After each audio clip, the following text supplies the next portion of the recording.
All right. Dr. Kapral is in the house. I'm happy to report. So we'll have her go up next, please.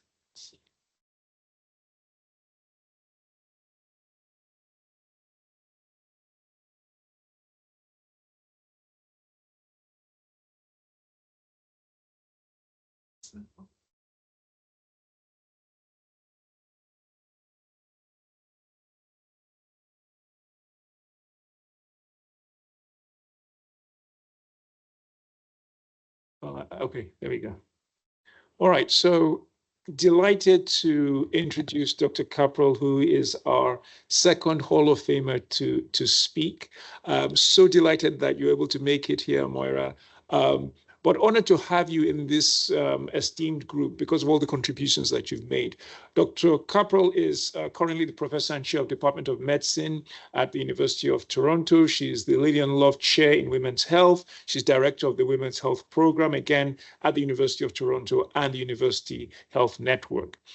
Noteworthy, she won the Osler Distinguished Service Award in 2021. She won the International Stroke Conference Kenton Lecture Award in 2022. And most recently, she won the Raymond, I don't know if I'm pronouncing that right, it's Heinrich Shin Lecturer in Stroke in 2024.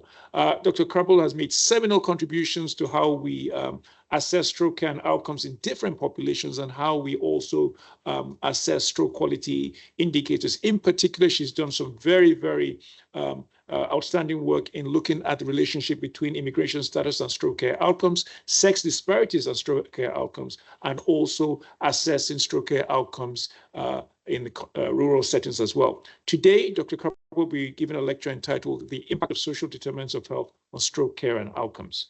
So welcome, Moira.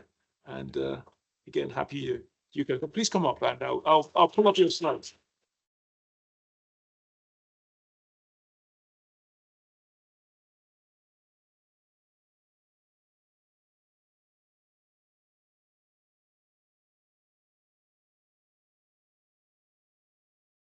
So while you're getting it loaded, I'll just thank you for that very kind introduction. And I am delighted to be here. It was a bit of an odyssey. My flight was canceled after 2.5 hours in the plane on the tarmac, and then 2 hours in Washington Dulles. So I'm running on like airport caffeine. So apologies in advance. But I wanted to come here because this meeting is so important. Like, you are my people, and I'm really excited to be here. I don't have any disclosures. And over the next little while, I'll talk about the impact of social determinants of health on stroke care and outcomes. There's been a lot of work done internationally on this, but I'll be mainly focusing on the work that our group has done, and I'll reflect a little bit on future directions. So I'll take you back to the 1990s, where before many of you were around, but I was a medical student and a resident. And this was the time of the blockbuster stroke randomized controlled trials. We learned that warfarin prevented strokes. Like, can you imagine there was a time we didn't know that? So that was exciting. We learned that endarterectomy was also effective. That we learned about aspirin, stroke units, and thrombolysis. So this was a time of incredible change. We went from having nothing to do when patients had stroke to having all of these treatments available. But this was also a time when this was happening. This is a newspaper from one of the Canadian papers.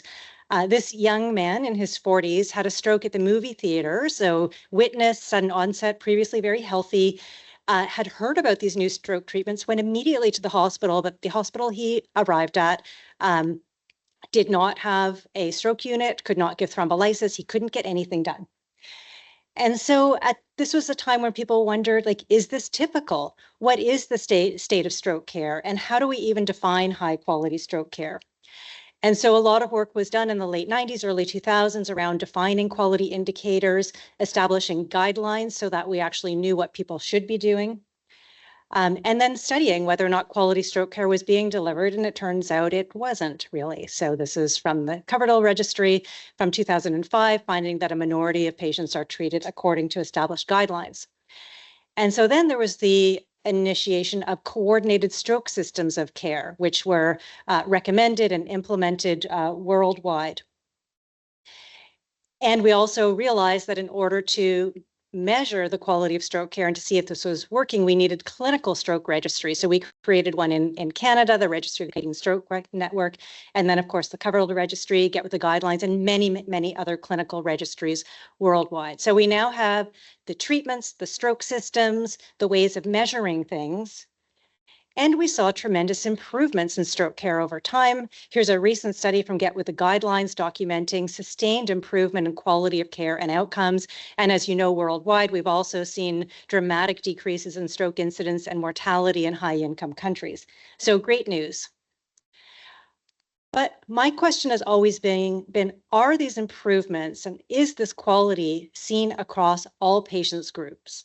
What if our patient were a woman from a low-income area, from a rural area, many, many other things? And if this quality is not seen in these groups, why not? And what can we do about it? And the reason I decided to pursue this for my research career is in part because I'm actually a general internist hospitalist. And I work in Canada where everyone has access to any hospital or any physician. I work in a large quaternary care hospital that does transplants and stem cell therapy and everything, but is also located in the downtown core. And so we have a large underhoused population, lots of people with various mental illnesses. And so I see all of humanity, and I saw firsthand how hard it was for some people to navigate the system, and even within a universal healthcare system, to get access to the care that was required. And so I'm going to describe some of the work that our group has done. So I had initial focus, a large interest in stroke in women. And so we've done a lot of work over the years to look at this, ranging from looking at stroke incidence to differences in presentation, to variations in care, and then outcomes in different populations. And I'll summarize a little bit of it briefly. And I know you'll be hearing from Dr. Bushnell, who's always been one of my heroes, someone I always cite.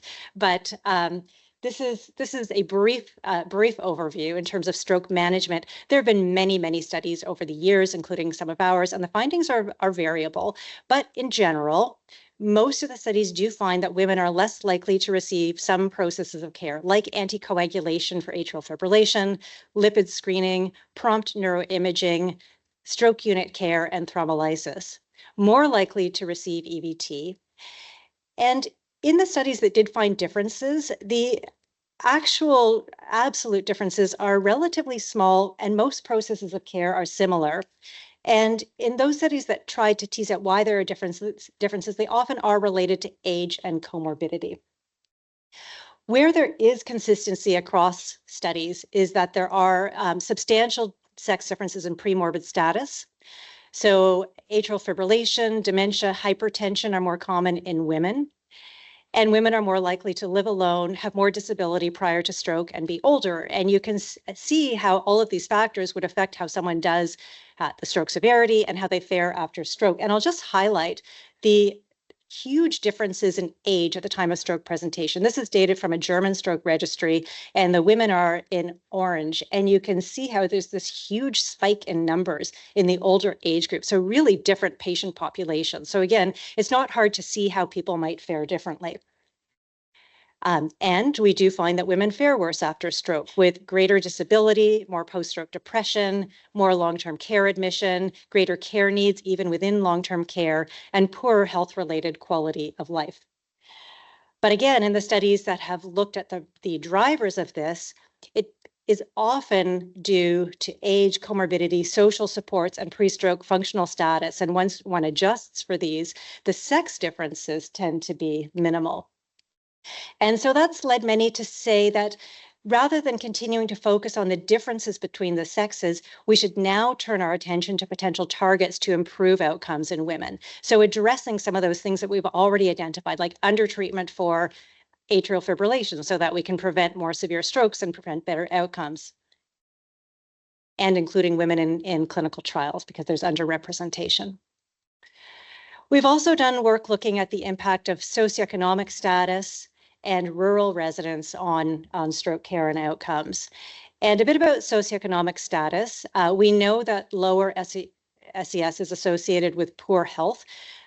This is data showing life expectancy by neighborhood income, and you can see that as you go from most deprived to least deprived, there's a dramatic increase in both overall life expectancy and disability-free life expectancy. And this is data from England, but it's actually the same anywhere that you look at it. And it's from 2010, but they did an updated one a decade later and found the exact same thing. So the differences have not been attenuated over time. There have not been improvements. So we looked at this in the context of stroke. And so we took people and identified their neighborhood level of deprivation and looked at the incidence of long-term care admission after stroke as well as mortality. And we found this gradient. So with increasing deprivation, there was an increasing risk of long-term care admission and also increased risk of mortality. And so I'll ask you just to reflect for a minute. What do you think explains this association between low SES and stroke mortality? Do you think it is greater stroke severity, more comorbidity, worse care, all of the above, something else? So we tried to address this. So this is another study where we looked at neighborhood income and stroke care and outcomes. And in this study, again, we found this gradient in survival after stroke. This is the Kaplan-Meier survival curve for mortality. And you can see there is a gradient from low income to high income in terms of survival. And then we looked at what was explaining this. And we did not find significant differences in stroke severity. So in our situation, that wasn't the answer. We did find some differences in presentation. So people from the low income groups had delayed arrival, and because of that, less TPA use. This was in the pre-EBT era. They were less likely to have care at academic centers and less likely to be cared for by neurologists, more likely to be on general medicine wards. But other processes of care were similar. And even when we put everything into the model, we found that adjusting for age and stroke severity and processes of care and hospital and physician characteristics only explain 14% of the income mortality gradient. So this is part of the answer, but there's something else going on, and I'll come back to that. In terms of rural residents, we know that 1 in 5 North Americans live in rural areas and that these are quite diverse. So some of them are farmland and some of them are remote communities, well, especially in Canada. So this is Northern Ontario, where there are some communities don't even have road access. You can only get there by flying, and you can't even fly in when the weather is bad, which it is for much of the year. So again, not hard to see why there might be differences in care. And we did look at access to stroke services in rural areas. This is driving time to EVT centers. This is Southern Ontario, and the tiny gray dots, which there are almost none, are within 30 minutes. The orange triangles are within an hour. The red ones are within 3 hours driving time, and blue more than 3 hours. So kind of slow, but not bad. But then this is Northern Ontario. And so almost no one is within 3 hours of an EVT center. And most of these places are fly-in only. Only 3% of the rural communities are within 30 minutes drive time to an EVT center. And similar studies have been done in the US. This is air ambulance or helicopter. And you can see these white areas are areas that are more than 60 minutes away from an EVT capable facility.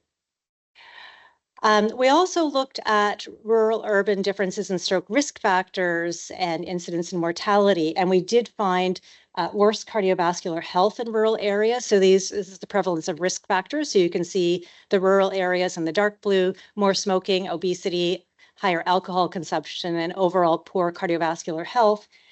And then despite that, sadly, also worse preventive care. So fewer annual visits to primary care providers, lower use of screening for diabetes and hyperlipidemia, and poor diabetes control. In addition, we found that rurality was associated with an increasing hazard of stroke and death. So this goes from low, moderate, high rurality, and you can see an increased risk of hospitalization, death, but not just stroke death, also non-stroke death. So there's more going on than just cardiovascular risk factors and care.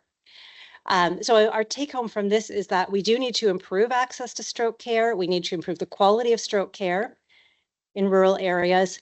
But there are other social determinants of health that are likely contributing to the rural morbidity and mortality. And so, again, I'm sorry I missed the beginning of the session. Forgive me if someone else has already reviewed this. They probably have, but humor me. But you all know about the social determinants of health and how they include health and healthcare, but also things like the neighborhood and the built environment. So do people live in places with clean water and parks? Is there economic stability? Do people have the resources to feed and clothe and house themselves and their family? Education, social and community context. And it turns out that health and healthcare that we all focus on only accounts for at most 20% of the variation in healthcare outcomes. And so what that means is, even though we should be focusing on health and healthcare, that's what we know about, that's what we are able to do something about, we have to recognize that unless these other domains are also addressed by someone, policy, that we're not going to make as much as a difference as we would otherwise. And I'll come back to that.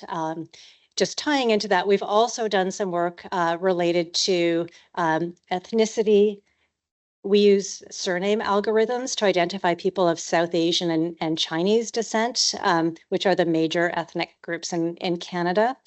We don't do race-based analyses. We've looked at immigration status and language proficiency and indigenous status and stroke care, incidence, care, and outcomes based on all of these factors. And I'll talk a little bit about immigration and health. 200 million people worldwide are immigrants, mostly in G20 countries. And we know that there's a healthy immigrant effect, whereby people who are healthy enough and wealthy are more likely to immigrate. And so in general, they have better health than long-term residents in host countries and have lower disease incidence. And so we looked at this in the context of stroke, and this is work by Mana Vias, who was a PhD student at the time, looking at stroke incidence in immigrants to Canada. And as expected, we found that among immigrants compared to long-term residents, stroke incidence was much lower, 10.9% compared to 23.4%. And even when we adjusted for age and sex and other factors, there was still an adjusted hazard ratio of 0.67, so 33% less likely to have a stroke. But as we all know, not all immigrants have the same profile. So in North America, unless you're indigenous, we're all immigrants, but we all have different immigration stories. So I'm actually an immigrant to Canada. I was born in the United States, but I arrived in Canada as a baby, and my father was a professor. And so my experience as an immigrant speaking the same language from a middle-class family from the United States, I'm sure is very different from the experiences of other immigrants. And so what we did was we looked at the impact of intersectionality on the immigrant experience. And again, as everyone in this room knows, intersectionality refers to the concept that people's experiences and actions are shaped by their intersecting social identities. And so we looked at the hazard of stroke or TIA in immigrants based on country of origin. And so remember, this is showing the healthy immigrant effect. So these are long-term residents. And then overall, remember, we saw that the hazard ratio is 0.67, so lower incidence in immigrants. And you can see in immigrants from certain countries, Taiwan, UK, China, the United States, that this healthy immigrant effect is really preserved. So much lower incidence of stroke compared to long-term residents. But this is lost and attenuated and lost in other countries. So people coming from Afghanistan, Guyana, Jamaica have a very different experience. It also depends on immigration class. So in Canada, people can come as family immigrants, reuniting with their families, as economic migrants, or as refugees. And you can see that people who come as refugees, this healthy immigrant effect again is attenuated, which is not surprising because those issues around health and wealth don't necessarily apply to people who come as refugees. And then I'll just end with some of the work we've done looking at stroke in Indigenous populations. So First Nations is the major Indigenous group in Canada. And unfortunately, the prevalence of diabetes in First Nations populations is very high. 39% of First Nations people over the age of 50 have diabetes. And obviously, that's a risk factor for cardiovascular disease and other adverse outcomes. And so we undertook this research according to strict principles of First Nations data sovereignty. So the Chiefs of Ontario and the other First Nations chiefs had sovereignty over the data. No analyses or publications could be done without their sign-off and their engagement. We had Indigenous co-investigators, and community engagement was part of the project. And we did find that stroke hospitalizations were higher in Indigenous people with diabetes compared to other people in Ontario with diabetes. These are the hospitalizations over about 2 decades, from the late 90s to 2015. So a decline over time, but persistently higher in First Nations compared to other people. And this incidence was particularly marked in younger people. So this is age group 30 to 49. First Nations versus other people, 50 to 64. So you can see it's the younger age group where this burden is particularly high. And we actually found the same thing with mortality after stroke. So how did we interpret this? It's important that we did not focus this on individual behaviors or on biology. We framed it in the context of the effects of colonization, disruptive assimilative practices, policies that affect health services availability, and Indigenous specific determinants, social determinants of health. And I think that's the framework that many people are using in this kind of research in other contexts.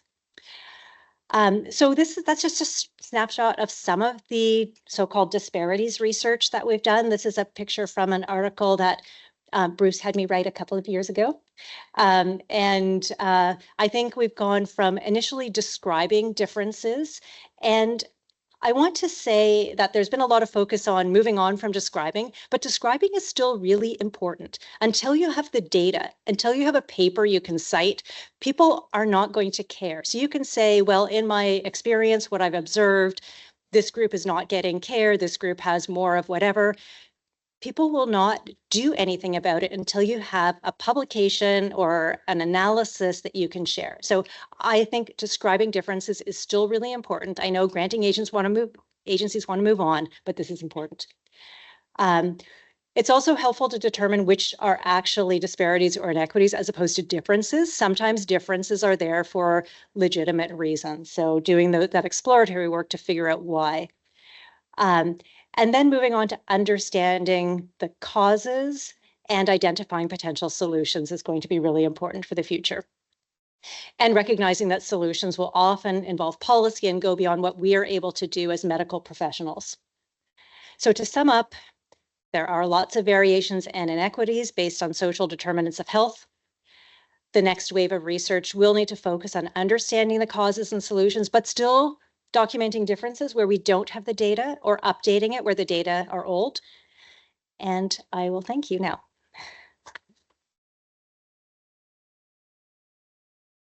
Thank you, Dr. Kapral. Questions, please?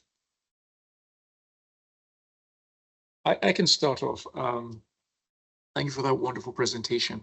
I just wondered, in the First Nations populations, are there any promising interventions? Because you spoke, of course, very eloquently about the issue of not stop admiring the problem and get on with it. And so are there any promising interventions in that population or other disparate populations? And then secondly, how does it work? Again, apologies for my own ignorance, but in terms of funding, and we have Dr. Sankar here, how are there mechanisms for getting funded to do such work? Are there things like that in Canada?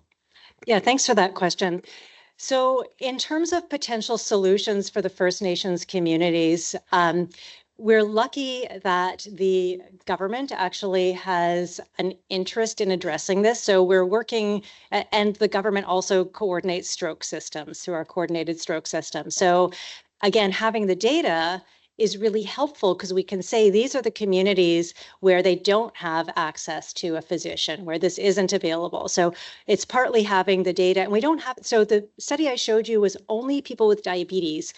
We don't have the entire First Nations population, and I actually have a funded grant right now, and we're in the process of doing that study. So I think once we have that information, we are partnering with government colleagues who determine where the stroke centers go, where the prevention clinics go. The other thing is that virtual care may be part of the solution. The First Nations communities are more in remote and rural and northern areas. That being said, our discussions with our First Nations partners are that they do not like virtual care. They really prefer in-person care, and internet is not great in Northern Ontario either. We were supposed to get Starlink, but now it's been canceled. So for political reasons. Anyway, so the solutions are not easy, but I think those are some of them. In terms of funding, I'm fortunate that in Canada, Indigenous health is a huge priority for funding agencies. In fact, there are dedicated calls for research that engages First Nations communities and starts to do some of this research. And we can put in, the research does end up being expensive because there's a lot of community engagement. So you can't just do a study. You need to spend the time with the communities, finding out what the priorities are for them. You have to compensate people for their time to participate. The chiefs and the elders, their time is particularly valuable, so it's expensive, but funding agencies in our system recognize and support that. Questions? Anyone? Ryle, anything online?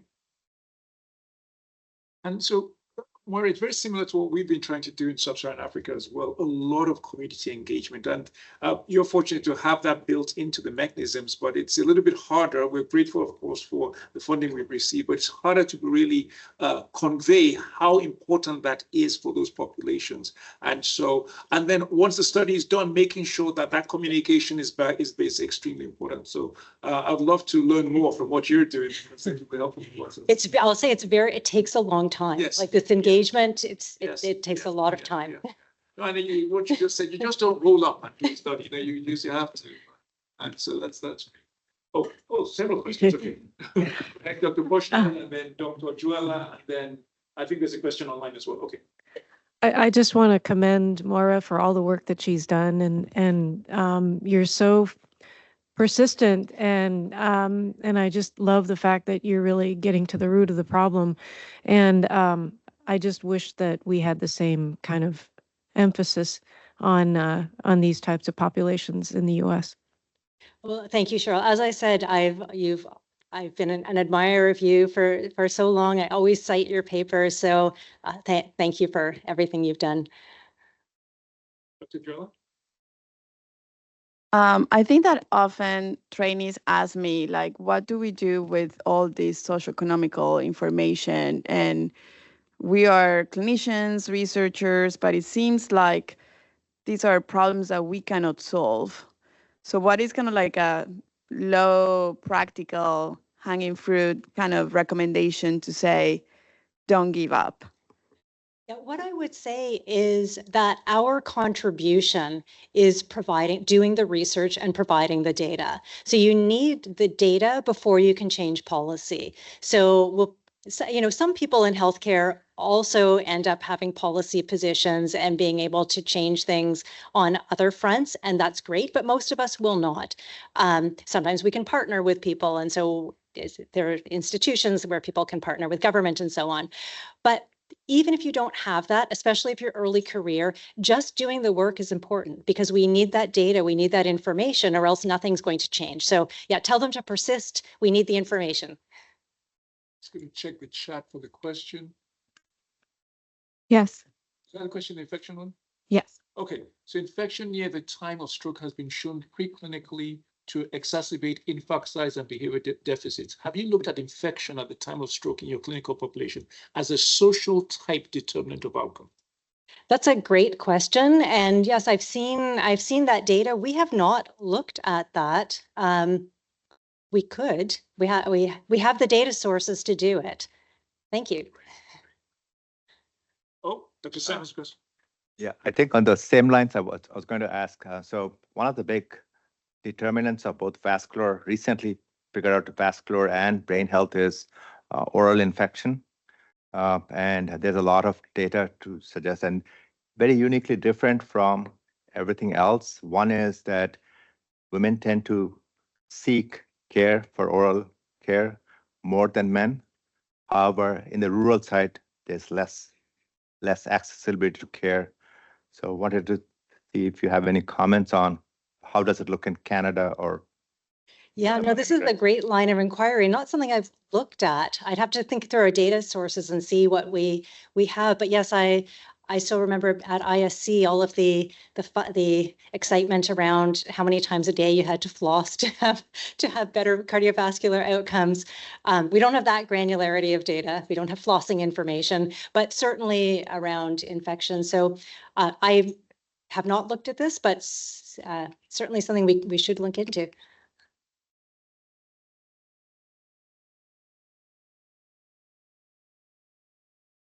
Out. Question just about community engagement. And I mean, as you said, it takes a lot of time to build those relationships.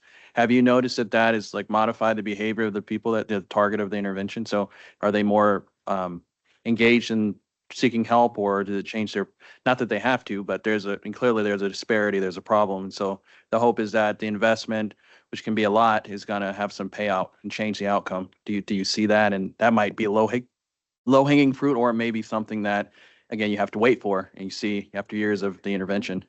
Yeah, so in our work, we're relatively early in that process. So we're still with the First Nations communities. We're just in the engagement time right now. So I don't know. I certainly hope so.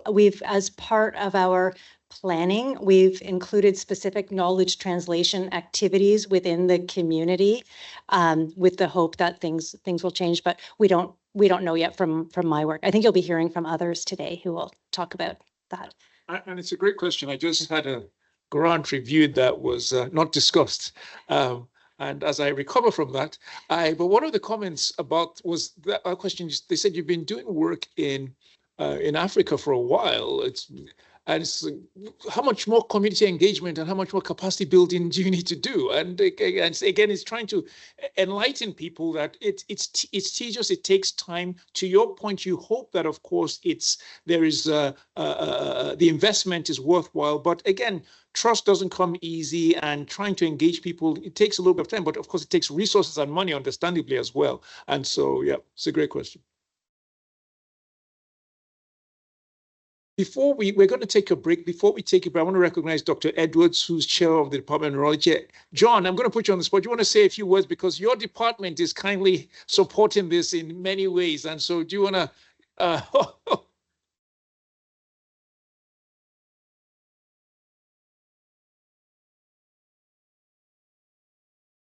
Thank you, John. Thanks a lot. Thanks a lot. So we'll take a break for 15 minutes and then we'll come back. Thank you all so much. Thank you.